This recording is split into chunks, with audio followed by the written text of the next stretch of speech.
My arms still throbbed with the ghost of their weight, a phantom ache from the 7 tiny bodies I had carried, nurtured, and finally brought into this world. 7 daughters, each a miracle, a testament to life's boundless capacity for creation.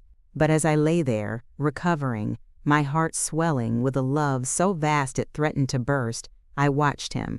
He stood by the bassinets, a rigid, unyielding figure, his gaze sweeping over them with an almost clinical detachment. Not once did he reach out. Not once did he offer to hold one, to feel the warmth of their skin against his, to inhale the sweet scent of new life. My arms, which had cradled them through hours of labor, now felt empty, yearning for the shared joy that never came. The question that clawed at my throat was simple, yet devastating. How could a father refuse to carry his own children?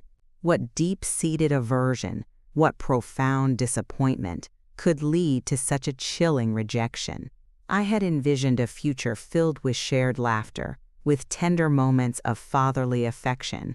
Instead, I was confronted with a void, a chasm of indifference that threatened to swallow the very essence of our family. The weight of his refusal was heavier than any physical burden, a crushing blow to the dreams I had woven for us, for them. And in that moment I knew, with a chilling certainty, that this was not just about his reluctance to hold them. This was about a rejection far deeper, a wound that would fester long after my body healed. An hospital room, once a sanctuary of new life, became a silent battleground. My body, still recovering from the monumental effort of childbirth, felt heavy, but it was the unseen burden of his indifference that truly weighed me down. The nurses, their faces etched with concern, would gently place a baby in my arms, and I would gaze at her, marveling at her perfection, her tiny fingers curling around mine. But my eyes would always drift to him, standing aloof, his back often turned, as if the sight of his own daughters was an unbearable affront. He never offered a word of comfort, never a glance of affection. His silence was a deafening roar, echoing the unspoken question in my heart. Why? Why this profound rejection? Was it the number? 7 girls, a seemingly endless parade of pink blankets and tiny bows. Was it the gender?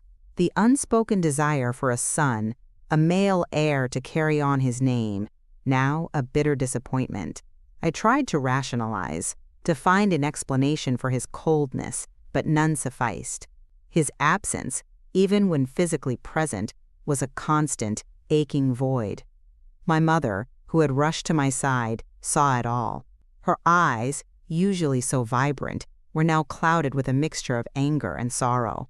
She would gently take a baby from my arms, her touch a balm to my weary soul, and whisper words of encouragement. They are beautiful, my love. Don't let his darkness dim your light.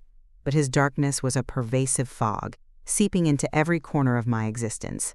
I watched other fathers, their faces alight with pride, cradling their newborns, whispering sweet nothings.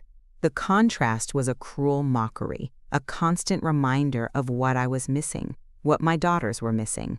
The unseen burden of his rejection was a constant companion, a heavy cloak that threatened to smother the joy of motherhood. But as I looked at my 7 precious girls, their innocent faces, radiating pure, unadulterated love, a flicker of defiance ignited within me. I would carry this burden, and I would carry them, with or without his help. Their worth was not defined by his acceptance, and their future would not be dictated by his indifference. This was just the beginning of a long and arduous journey, but I would walk it for them. Returning home was not the homecoming I had dreamed of.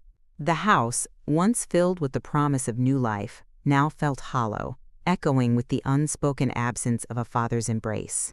He moved through the rooms like a ghost, his presence a chilling reminder of the chasm that had opened between us. The bassinets lined up in the nursery seemed to mock me with their emptiness, each one a silent testament to his refusal. He never entered the room, never lingered at the doorway, never acknowledged the tiny lives that now filled our home. It was as if the nursery and the precious cargo within it were invisible to him, a burden he refused to acknowledge. I would spend hours there, rocking my daughters, singing lullabies, my voice a desperate attempt to fill the void left by his silence. Each feeding, each diaper change, Each moment of tender care was a solitary act, a stark contrast to the shared joy I had envisioned. My mother, bless her unwavering spirit, tried to bridge the gap. She would gently place a baby in his arms, her eyes pleading, her voice soft with encouragement, but he would stiffen, his muscles rigid, his gaze fixed on some distant point beyond the child's innocent face.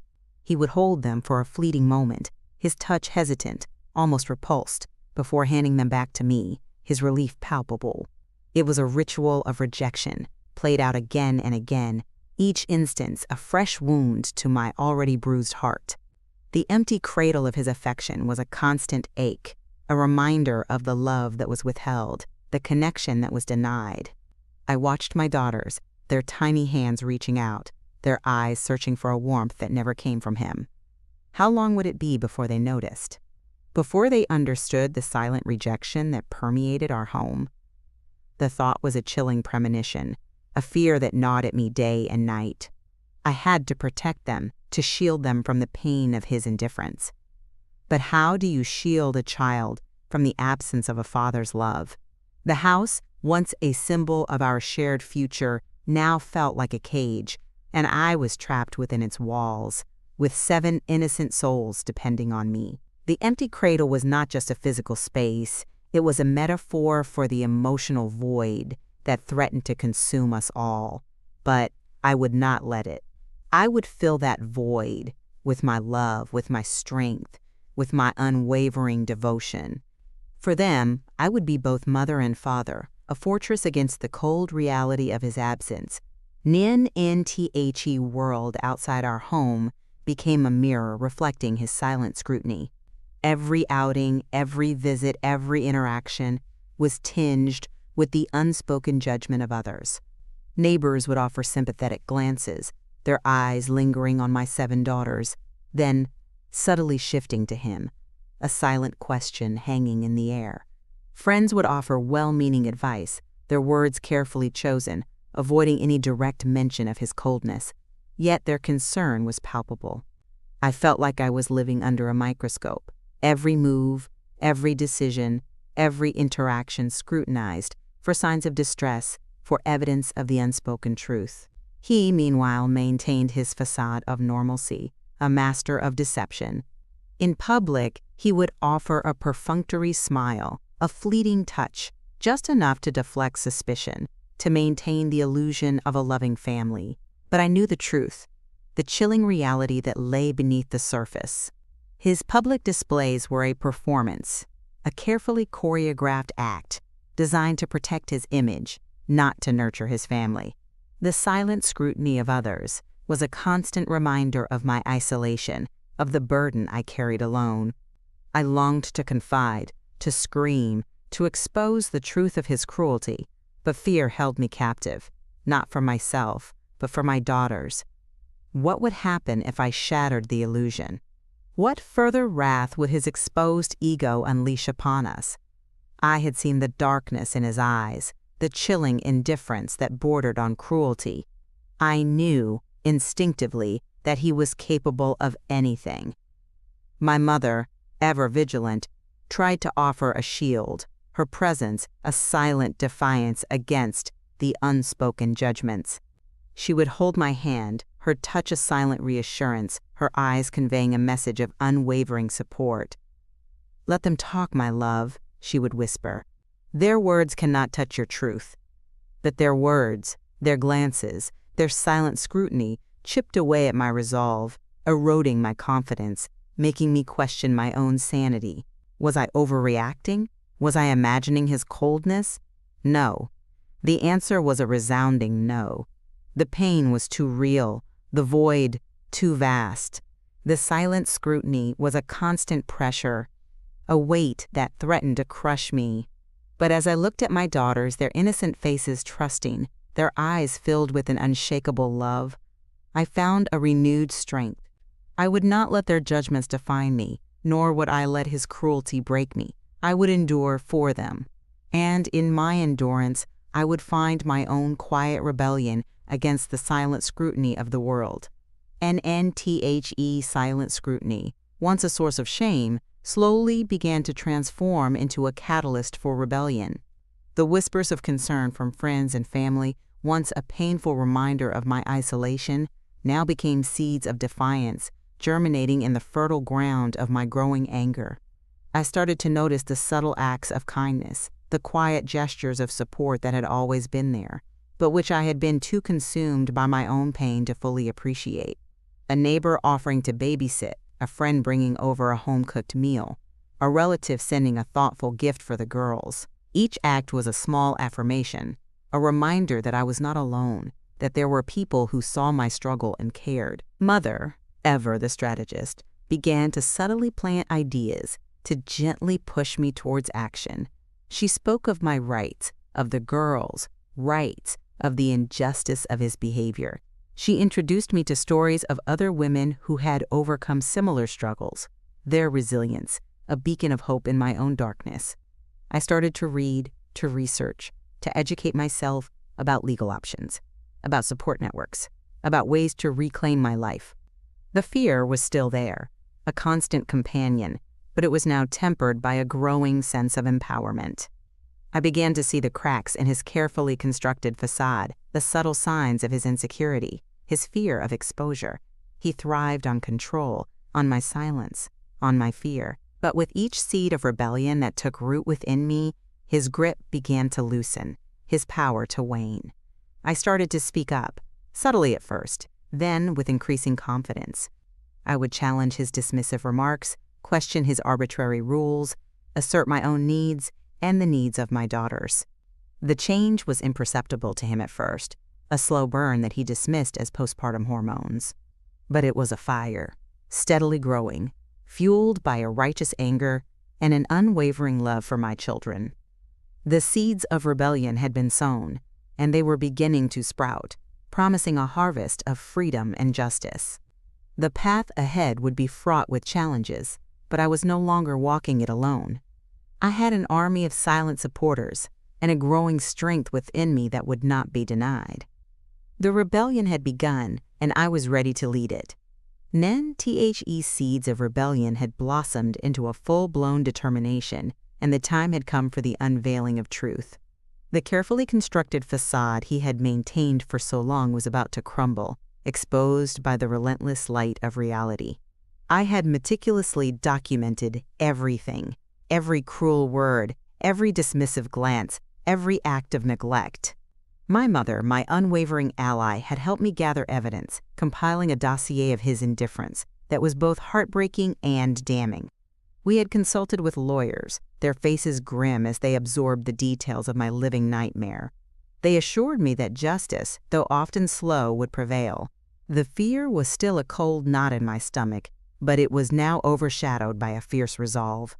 This wasn't just about me. It was about my daughters, their right to a life free from the shadow of his rejection. The day I served him with the divorce papers was a blur of emotions.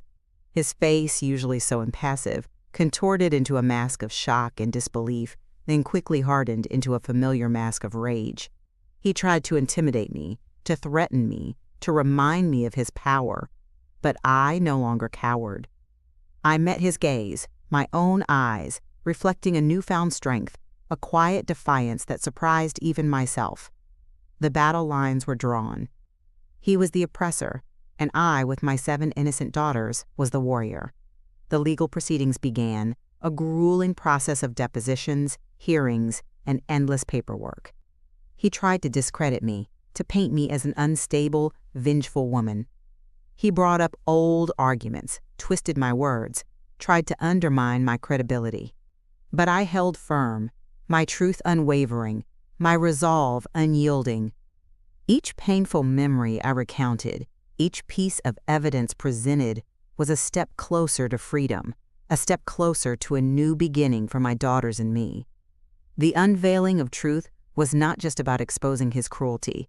It was about reclaiming my voice, my dignity, my right to a life filled with love and respect. The storm was raging, but I was no longer a helpless victim. I was a force to be reckoned with, armed with the truth and an unwavering love for my children. And I knew, with every fiber of my being, that I would emerge from this stronger, more resilient, and ultimately, free. I forwarded to the STHE courtroom, a sterile arena of legal battles, became the stage for the verdict of the heart. He sat across from me, his face a carefully constructed mask of injured innocence, his eyes darting around, seeking validation, sympathy. But the truth, once unveiled, cast a long shadow over his carefully crafted lies. My lawyer, a beacon of unwavering resolve, presented our case with a quiet power that resonated through the room. She laid bare his chilling indifference, his profound rejection of his own daughters, his systematic emotional abuse. The testimony of my mother, my friends, and even some of his own relatives painted a damning picture of a man devoid of empathy, consumed by his own selfish desires. I testified, my voice clear and steady, recounting the painful details of his refusal to acknowledge his children, his refusal to carry them, his refusal to love them. I spoke of the silent suffering, the unseen burden, the empty cradle of his affection. My words were not filled with anger, but with a quiet sorrow, a profound disappointment that resonated with the judge, a woman whose eyes held a deep understanding. His lawyer, a slick, condescending man, tried to discredit me, to paint me as a bitter, vengeful woman. He twisted my words, questioned my motives, tried to undermine my credibility. But I held firm, my gaze unwavering, my truth undeniable. The judge listened intently, her expression unreadable, but I could feel the weight of her consideration, the gravity of her decision. The hours dragged on, each moment a test of endurance, a battle of wills. But through it all, I held onto the image of my daughters, their innocent faces a constant reminder of what I was fighting for. The verdict, when it finally came, was not just a legal pronouncement, it was a verdict of the heart. He was found guilty, not just in the eyes of the law, but in the eyes of humanity. His lies were shattered, his cruelty exposed, his indifference laid bare for all to see. The reckoning was complete, and for the first time in a long time, I could breathe freely, the suffocating weight lifted from my chest. The battle was won, but the war for healing had just begun. And I knew, with a certainty that transcended all doubt, that my daughters and I would emerge from this stronger, more resilient, and ultimately free. NNTHE, courtroom doors closed behind me, and the sunlight, once a distant memory, now felt like a warm embrace. The verdict had been delivered, a resounding affirmation of justice, a declaration of my freedom. He was gone from my life, his shadow banished, his power over me shattered. The relief was immense, a physical lightness that made me feel as if I could float. But it wasn't just relief, it was a profound sense of peace, a quiet joy that settled deep within my soul. My mother was there, her arms open, her eyes brimming with tears of pride and love. We embraced, a silent communion of shared struggle and hard-won victory. The journey had been long and arduous, filled with pain, fear, and uncertainty. But we had emerged, bruised but not broken, stronger than ever before. Returning home, the house no longer felt like a prison. It was a sanctuary, a blank canvas waiting to be filled with new memories, new laughter, new beginnings. I looked at my daughters playing in the living room, their innocent giggles echoing through the once silent halls. They were thriving, blossoming, their spirits untouched by the darkness that had once threatened to consume us. I began to rebuild my life, piece by piece, with the unwavering support of my family and friends. I found a new job, enrolled in classes, and started to rediscover the woman I had been before the storm. The scars remained, a testament to the battles I had fought, but they no longer defined me. They were a reminder of my strength, my resilience, my capacity for survival. And as I watched my daughters grow, their personalities blooming, their future stretching bright before them, I knew that every struggle, every tear, every moment of fear had been worth it. Justice had found its way, not just in the courtroom, but in the quiet triumph of our everyday lives. We were free, we were safe, and we were loved. The embrace of a new dawn had arrived, and it was more beautiful than I could have ever imagined. My story was not one of victimhood, but of victory, a testament to the enduring power of love, resilience, and the unwavering pursuit of justice. And as I held my daughters close, I knew that our future, unburdened by the past, was finally ours to write. And